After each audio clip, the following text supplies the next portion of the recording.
Ramakrishna শরণম YouTube চ্যানেলে সকল রামকৃষ্ণ অনুরাগী ভক্তবৃন্দকে স্বাগত।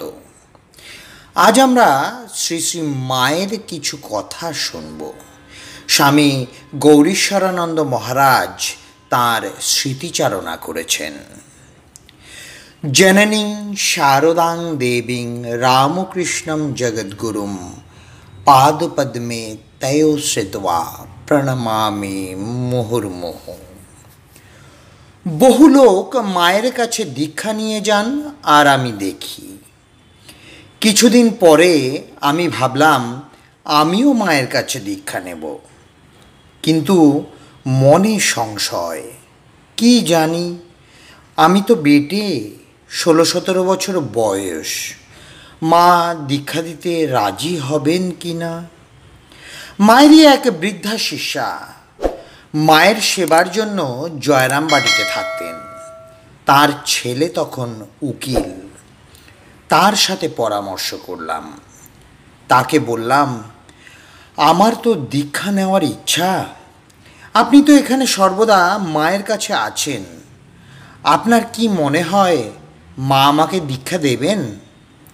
তিনি বললেন, ভাই, তোমাকে দীক্ষা দেবেন বলেই তো মনে হয়, কারণ তুমি যদি কোনো কারণে একটা শনিবার বিকালে না আসো তো মা 20 বার তোমার কথা বলেন রামময় কেন এলো না, তবে কি ছেলে জ্বর হলো? আবার কিছুক্ষণ বাদে বলেন, বিদ্বান বুদ্ধিমান ছেলে, হয়তো পড়াশোনায় বেশি মন দিয়েছে, বোধহয় সামনে কোনো পরীক্ষা আছে, তাই মাকে ভুলে আছে, ইত্যাদি। এরকম বারে বারে তোমার কথা চিন্তা করেন। তোমাকে যখন এত ভালোবাসেন তখন তোমাকে দীক্ষা দেবেন। তবে যদি বলেন আর একটু বড় হলে নেবে, সে কথা আলাদা। আমি তো বড় হয়েছিলাম, বেটে বলে আমাকে ছোট দেখাতো। যাই হোক, মাকে বলতেই তিনি খুব খুশি। বললেন, আচ্ছা তুমি দীক্ষা নেবে তো আসনটা পেতে নিয়ে ঠাকুরকে প্রণাম করে বসো। মায়ের আসন ছাড়া আরও দুখানি গালিচার আসন ছিল। যদি স্বামী স্ত্রী দীক্ষা নিতেন তাহলে দুখানি আসন পেতে দিতাম। ওই দুখানি আসন থেকে একখানি আসন মায়ের সামনে পেতে ঠাকুরকে ও মাকে প্রণাম করে বসলাম। মা কোষা থেকে কুশিতে করে জল নিয়ে আমার গায়ে ছিটাতে ছিটাতে বললেন, পূর্ব জন্মের সমস্ত পাপ নষ্ট হয়ে যাক, ইহজন্মের জ্ঞানকৃত অজ্ঞানকৃত সব পাপ নষ্ট হয়ে যাক। এই বলে মা আমার দেহ শুদ্ধ করে নিলেন। পরে একটি দেবতার নাম উচ্চারণ করে বললেন, ইনিই তো তোমার ইষ্ট। আবার মানে বুঝতে যদি না পারি তাই বললেন, একেই তো তুমি সবচেয়ে বেশি ভক্তি শ্রদ্ধা করো, ভালোবাসো, এর মন্ত্রই তো তোমাকে দেব। তখন আমি বললাম, মা, আপনি ঠিকই ধরেছেন যে আমি ওকেই সবচেয়ে বেশি ভক্তি শ্রদ্ধা করতাম, কিন্তু এখন ঠাকুরের বই পড়ে সব দেবদেবী এক মনে হয়। আচ্ছা, আমি যদি কোনো মন্ত্র চাই তা আমাকে দেবেন? মা বললেন, বলো। আমি তখন বললাম। মা বললেন, এই মন্ত্র পেলে তুমি খুশি হবে? আমি বললাম, হ্যাঁ।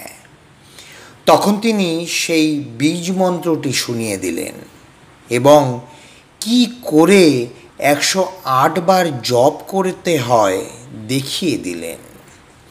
2-4টি কথা ও উপদেশ দিয়ে বললেন, বাবা, গুরু আর ইষ্টকে এক জানবে, কোনো ভেদ ভাবনা করবে না।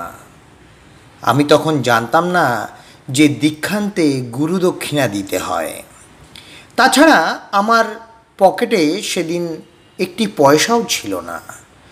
বাড়ি থেকে খেয়ে স্কুলে যাই, স্কুল থেকে জয়রামবাটি, সবই হেঁটে, সুতরাং পয়সার দরকার হতো না।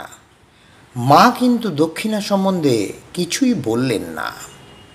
দীক্ষার পর আমি যখন মাকে দু পায়ে হাত দিয়ে প্রণাম করছি, তখন মা বললেন, আজকে পায়ে মাথা রেখে প্রণাম করতে হয়, কারণ এতদিন যিনি মা ছিলেন আজ তিনি গুরু হলেন। তিনি নিজেই শিখিয়ে দিলেন, আর আমিও তার পায়ে মাথা রেখে প্রণাম করলাম। মা দুই হাত আমার মাথায় দিয়ে আশীর্বাদ করলেন ও বললেন, চলো বাবা চলো, দুটি খাবে চলো, বেলা হয়েছে, খিদে পেয়েছে। আমি যেই বেরিয়েছি অমনি জ্ঞানদা আমাকে ডেকে জিজ্ঞাসা করলেন, কিছু দক্ষিণা দিলি? আমি বললাম, না, কি করে দেব, আমার পকেটে একটি পয়সাও নেই। জ্ঞানদা তখন পকেট থেকে রুমাল বের করে টাকা, আধুলি, সিকি, দুয়ানি ইত্যাদি যা ছিল সব আমার হাতে দিলেন। সব নিয়ে হয়তো 2.5 টাকা 3 টাকা হবে। সেই নিয়ে যেই দরজার কাছে এসেছি অমনি মা বললেন, কি বাবা?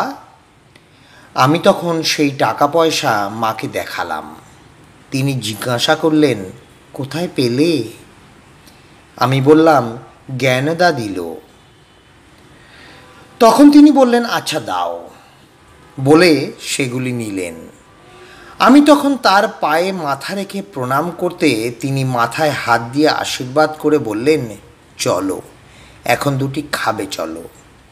এই বলে একটা ছোট্ট থালায় করে মা মুড়ি নিলেন এবং আমাকেও দিলেন। মা ও আমি পাশাপাশি বসে খাচ্ছি।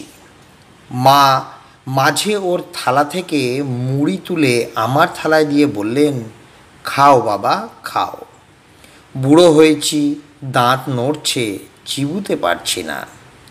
অর্থাৎ আমি না চাইতেই মা আমাকে প্রসাদ দিচ্ছেন। এখন ভক্তরা দীক্ষা নিলে গুরুর প্রসাদ নিয়ে জল খায়, আর আমি না বললেও করুণাময়ী মা নিজেই আমায় প্রসাদ দিয়েছেন।